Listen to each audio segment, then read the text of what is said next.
ինքը մեծ խոսում է կառավարության նիստի ժամանակ ասում է հնան աճել է 1.2.4%. 2.4 անգամ Անժելա ջան։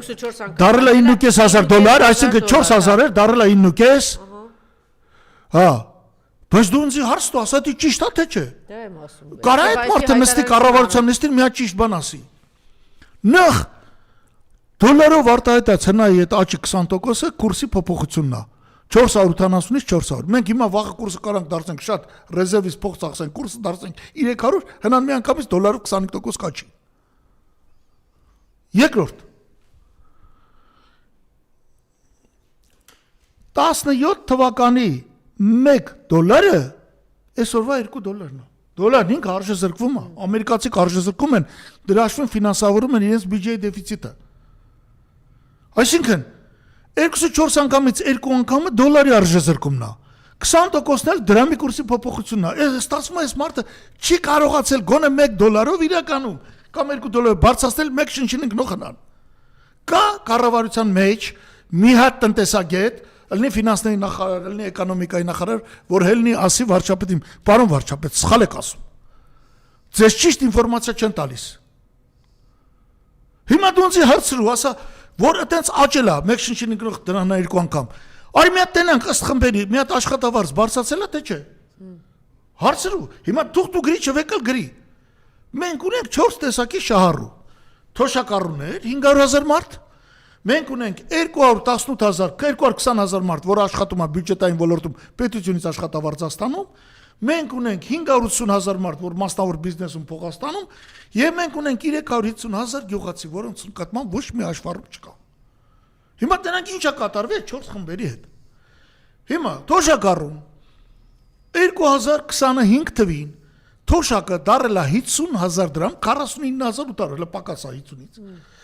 Եթե դրան գումարում ենք նաև այդ հետվճարը 12%, որը բոլոր բաները չեն կարողանում թոշակառունը օգտվել, եւ հետվճարը չի գործում թոշակառունի ծախսերի մեծ մասին, որը վերաբերում է կոմունալ վճարումներին։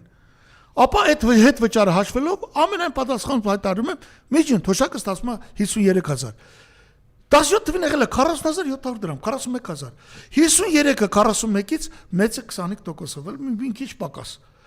Այդ 8 տարում գնաճ եղել է 29.6%։ Թոշակառուները ապրում են 4% ավելի վատ։ Սովիան մատնել էլի այս մարդը։ Լսի մինչև վերջ։ Հիմա գնանք գյուղացիներին։ 350,000 մարդ այնտեղ աշխատում, գյուղատնտեսության անկում 8 տարում կազմում է 11%։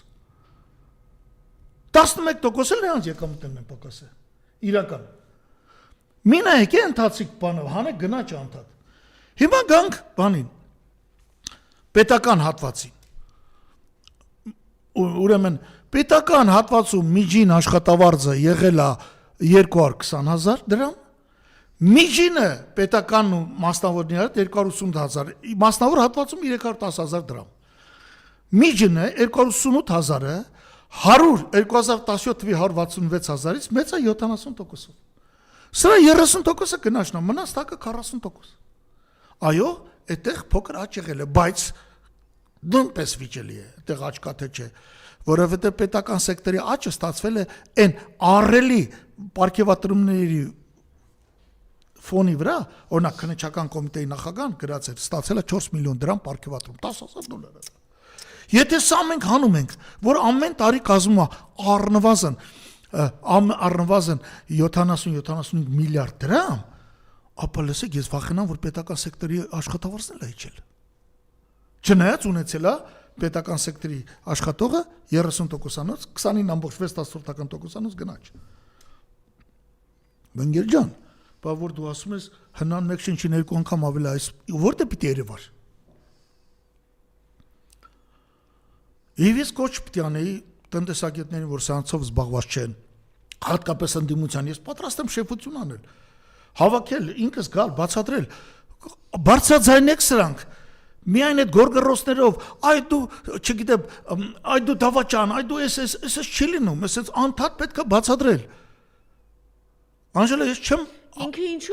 խորշի այսպիսի բան ասելու, եթե դուք կարծում եք, որ մեր ժողովուրդը շատ խելացի է, այդպես չի, անդադ պետք է բացատրել, և թող հիմա մարդիկ ինձանից նեղանան։ Պարոն Բագրատյան, այսինքն մի հատ Բարձրակուն կրթություն չունեցող մարդ եկավ խառնեց այս երկիրը, խառնեց իր իդենտիֆիկացիան, իր կոդերը, ամեն ինչ։ Եվ արդյունքում երկիրը միայն թուլանում է։ Այսօր Ալիևն հայտարարում է, ինչի համար է ասում, եթե թրիպը չլներ, ես ուժով էի բացելու։ Այս ինչի է ասում այսօր։ Հո հիմար չի, սա տակտով չի, չէ՞ sense բան ասել։ Ուզում ասի հələ մի հատ կարիդոր չի, որ բացելու եմ ձեր տարածքով։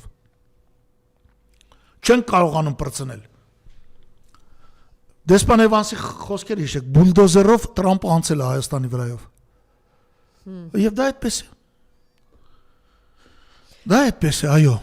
Պարոն Բագրատյան, ինքը շատ լավ հասկանում է, չէ, որ 500,000 թոշակառու ունենք եւ իրեն ձայն տվողներն են։ Ճիշտ է։ Այո։ Ահա։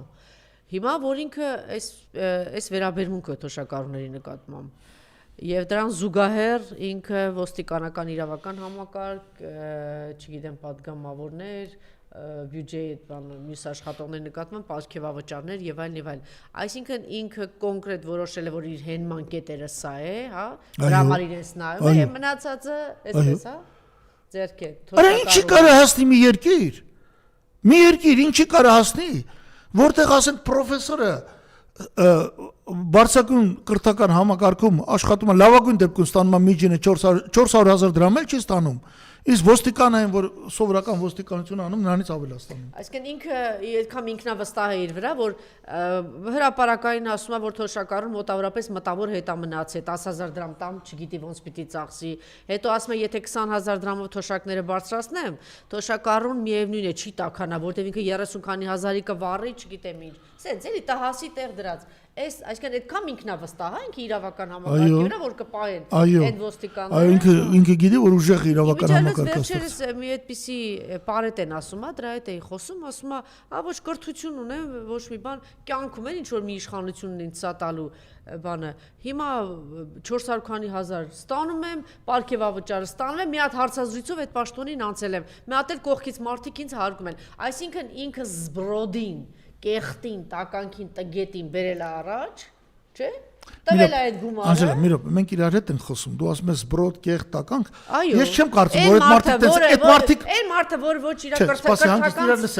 կրթական ցեղով, այդ մարդկանց միջոցով մենք դեռ իշխանություն ենք փոխելու։ Այդ նույն մարդկանց միջոցով։ Նրանց մեջ էլ կան մարդիկ։ Հիմա անենց է ստացվել, որ հայտնվել են այդտեղ աշխատում են, դու ուզում ես ասել պարեկ, չէ՞, սովորական պարեկներ, 400 քանի հազար։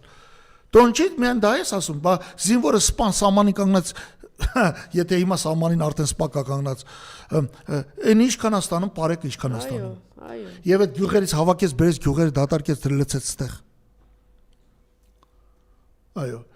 Տիգրան Ավինյանը չի կառուցում մի հատ էստակադա, մի հատ թունել մունել, բոլոր փողոցներում արդեն լվված կանգնեցում են, որ կարողանան որևէ ձևով կանոնակարգել շարժումը, երթևեկությունը։